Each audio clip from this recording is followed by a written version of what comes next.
Hey folks, this is Vince with Dad's Gaming Addiction, and today we're going to check out Alhambra. Now this game is for 2 to 6 players for ages 8 and up, with the average playtime being between 45 and 60 minutes. In this game, players are going to be trying to build their own Alhambra in order to score as many points as they can. How they build their Alhambra will determine how many points they get during the different scoring phases throughout the game. So with that being said, let's take a quick look at what came in the box and how the game is played.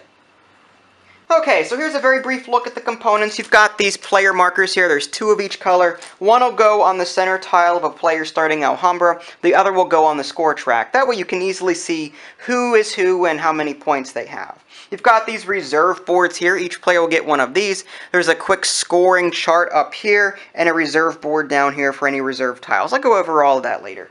You've got these money cards here. There are 4 different colors: green, yellow, orange, and blue, and they are numbered 1 through 9. And they represent the 4 different currencies that are in the game. And that becomes important when you look at the market. The market has 4 different colors too. There's a yellow circle here, a blue circle, green circle, and orange circle. Whatever tile is sitting next to that circle, that is the currency that you need to purchase that particular tile. So in order to buy this one here, you'd need some orange cards.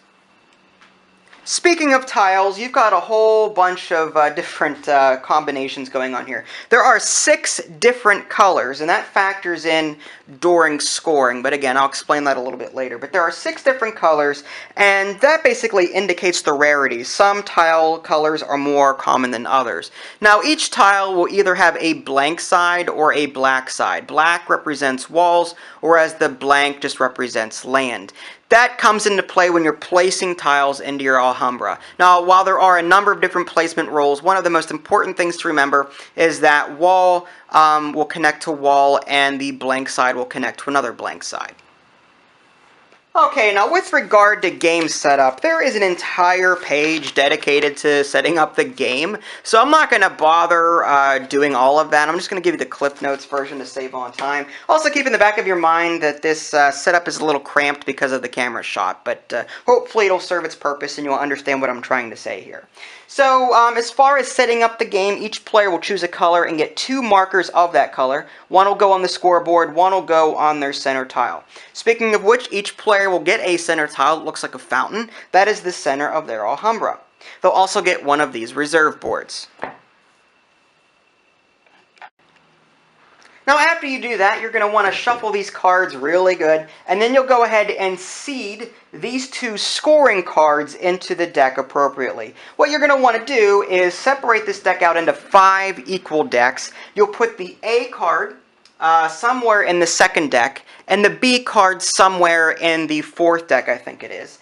And then you'll put the decks back so that 1 is on top of 2, 2 is on top of 3, and so on and so forth. That way the A comes up first for the first scoring phase, B will come up for the second scoring phase of the game, and then finally the last scoring phase will occur whenever someone tries to replenish the market by drawing a tile from the bag, but can't because the bag is empty. After that, players will go ahead and just draw 4 from this deck to show 4 money cards. This represents the money cards that can be drawn during a particular player's turn. And as players take cards from this stack or this pile here, players will be replenishing those cards from that deck. As far as the market is concerned, you'll draw 4 tiles from the bag and place them out like this, 1 for each of the 4 spaces, 1 next to yellow, 1 next to green, 1 next to orange, and 1 next to blue. Last but not least, players will draw so many money cards until their total is over 20. So 7, 4, 11, 14, plus 8 is 22. So that player would stop there, and the other player would do the same thing. Okay, now the player with the least amount of money cards will take the first turn. Now, speaking of a player turn, you can do one of 3 things. You can take money, you can buy and position a tile into your Alhambra, or you can redesign your Alhambra by taking tiles from your reserve and putting it onto your Alhambra, putting a tile from your Alhambra onto your reserve, or swapping. If you decide to take money on your turn, you can take one of the 4 cards showing, or you can take multiple cards, assuming they don't add up to more than 5. So in this case, the player could take the 7, he could take the 8, he could take the 3 and the 2 because they do not add up to more than 5. He could not take the 2 and the 7 because they do add up to more than 5. So let's just say that the player takes the 2 and the 3, adds it to their pile of money, and we'll go ahead and replenish the pool via the deck. If you opt to buy a tile, that's the second action, you can buy and position building tiles. You'll take a look at your available money and see what you can buy on the market. Again, there are 4 tiles. In this case, we've got a white chambers worth 9, a black arcade worth 10, a red Seraglio worth 6, and a blue pavilion worth 6. So what you're going to want to do is take a look at your hand and see what you can afford. Now, again, it's important to stress the type of currency you need depends on the circle right next to the tile, not the color of the tile itself. There is no white currency cards in the deck. There are no black currency cards in the deck. It's just the orange, the green, the yellow, and the blue. So just in looking at this, let's take a look at the yellow currency. It's worth 9. So I do not have yellow cards that add up to 9 or more, so I can't buy that. This one here, this green currency, I need 10 of that.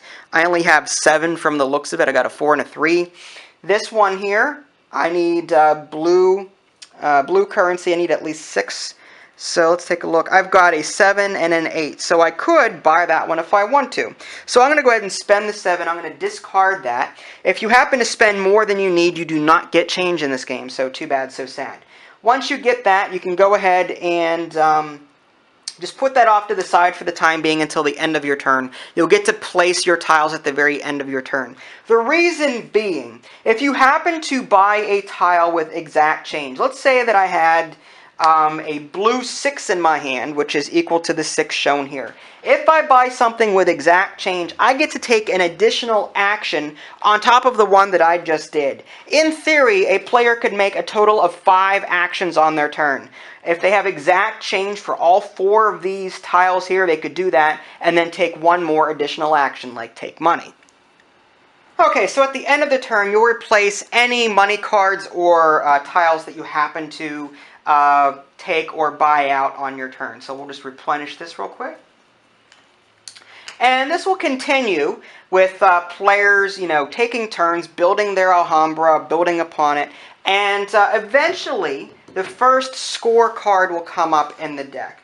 And again, I didn't seed those cards into this deck at this time for this example because I just don't feel like fishing it out later. But if we take a quick look at the A card, what you'll want to do is stop everything you're doing and then give players points appropriately. You'll take a look at each of the 6 building colors. Whoever has the most of the blue will score 1 point. Whoever has the most red building tiles in their Alhambra will get 2 points. Whoever has the most brown or black tiles in their Alhambra will get 3, and so on and so forth. When you get to the second card in the deck, further down, it's a little different. You'll give players points for being both in first and second place. Whoever has the most blue tiles will get 8 points. Whoever has the second most blue tiles will get 1 point. Same thing with the red. Whoever has the most red tiles will get 9 points. Whoever has the second most red tiles will get 2, and so on and so forth. At the end of the game, you'll take a look at this here on your reserve board. You'll see there's a 1 and a 2 and a 3 here. And under the 3, the player with the most blue in their Alhambra will get 16 points. Second most gets 8. Third most gets 1. So yeah, different ways to score, but only 3 scoring phases throughout the entire game. Now, players will also earn points during these 3 phases based on their walls that they have on their Alhambra. Now, the players will get points based on their longest continuous wall. I'm trying to quickly come up with an example here. I don't know if I'm going to be able to do it or not, because this could... No, I can't do that. It's not legal. I guess I should have prepared this. Let's take that out. We'll put this here, and... it's like a freaking jigsaw puzzle. Put that there. Put that there. Okay, so again, the longest continuous wall. What you're going to want to do is take a look at the walls along the outside of your Alhambra, and the longest continuous wall will score a point. You'll get 1 point for each black border. So you'll get 1 for this one, 1 for this one, and 1 for this one. So this player, if they scored during the particular scoring phase, would get 3 points for this particular wall segment. Alright, and there you have it, a very brief look at Alhambra. I did not cover all of the rules in the manual, but this was just to give you a general overview. For example, I didn't cover all the movement rules, and there's even a special rule in the two-player game. There's an imaginary third player called Dirk, who will be earning building tiles as you play the game. He doesn't have his own Alhambra, but he does collect building tiles and will earn points based on what he's collected. So you're actually competing against an imaginary third player if you decide to do the two-player game. Now, it's worth noting that you don't need to do that, at least in my experience. Just playing the regular rules with two players is completely fine. But there is a variant that I did not touch on throughout this whole video. So as far as what I thought, it's a pretty fun game. Game setup takes a little bit of doing, but once you get past that, the game is pretty easy to play. The things that you can do on your turn are pretty simple to play out. One thing I have noticed, though, is that there is a lot of downtime the more players that you add to this game. Because each player has their own Alhambra. They have their own puzzle. And on their turn, all they're doing is trying to build up their Alhambra. And there's no way to directly influence someone else's puzzle or Alhambra. You're going to be sitting there waiting for players to do their thing, and then when it finally gets around to you again, then you'll work on your own. But there's no way to sabotage someone else directly. You could, in theory, buy out building tiles that other people may need, but that's about it. You can't really, like, attack someone else's Alhambra. So again, the more players you add to this game, the less player interaction you're going to have, and the more downtime that there's going to be in between turns. Because by the time your turn gets around again, you can't plan for anything. Like in a 6-player game, for example, let's say you just make a move, and there's a building tile that you really want that just gets drawn, but 5 turns, your next turn is 5 turns away, and there's more of a chance for someone to pick that up than there would be for, say, 2 players. So you get the idea. More chaotic and less player interaction with the more players that you add. But besides that, if you don't mind that, then this game is a lot of fun. My house tends to get a little competitive at times, and people tend to fight when, you know, people attack one another in games and so on and so forth. In this game, I don't have to worry about that. Each player has their own thing. They can't attack each other. That's actually fine with me. So yeah, this game does appeal to me because of that. So I guess with that being said, if you want to see my full review, you can, www.dadsgamingaddiction.com. If you haven't already, subscribed to my YouTube channel. That way you can keep up to date with any new content I happen to publish. This is Vince. Thanks for watching, and I'll catch you next time.